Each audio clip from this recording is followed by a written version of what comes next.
यसपालिको vote KP ओलीलाई नै दिने हो। कसले दिन्छ त्यस्तो जाबो बालेनलाई, कसले दिन्छ त्यस्तो रवि लामिछानेलाई? यसपालि त मजाले सूर्यमै भोट हाल्ने हो। अस्ति नै त्यत्रो मान्छे मारो त मारो, के मेरो भाइ मरेको होइन, मेरो छोराछोरी मरेको होइन, होइन? जसका छोराछोरी मारोस्, मान्छे त भोट त केपी ओलीमै हाल्ने हो। केपी बा जिन्दाबाद हो, यस्तै भन्नेहरू छौ नि तिमीहरू। एक दिन जब आफ्नो छोराछोरी, आफ्नो बच्चा, आफ्नो दाजुभाइ दिदीबहिनीमाथि जब यहाँ कन्सर्टमा गोली खाएर मर्दैन नि, तबसम्म तिमीहरूले सोच्ने त्यही हो। पापसँग डराओ, पाप धर्मको ख्याल गरो, पाप एक दिन धुरीबाट कराउँछ।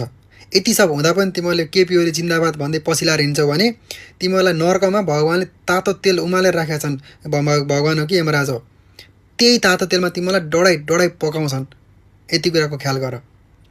यति थोक हुँदा पनि थुक्क केपी ओली जिन्दाबाद भन्ने हिँड्ने मान्छेहरू तिमीहरू मान्छे होइन, सडेका पचेका कुहिएका, त्यो कुहिएको फोहोर डङ्गुर भन्दा पनि तलका हो। जाऊ। यति हुँदा पनि केपी ओली भन्ने, नेकपा एमाले भन्ने। ए होइन, भगवान्ले बुद्धि पनि के दिएर पठाएछन्? अलिअलि बुद्धि भएको मान्छेले त भन्दैन हौ। यत्रो समय हेरियो, जति जे भने पनि यत्रो समय हेरियो, वर्षौँ हेरियो। छोरा नातिको आफ्नै भाइ बहिनीको कन्सर्टमा गोली खाएर गिदीका थोपा निस्केको, चोक्टा निस्केको पनि देखियो।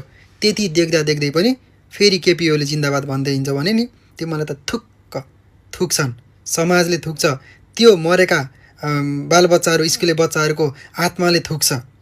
पाप धर्मको ख्याल गर। यो पटकको भोट विचार गरेर हाल।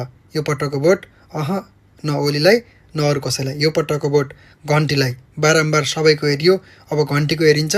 विश्वास पनि त्यसमा छ, आश पनि त्यसमा छ।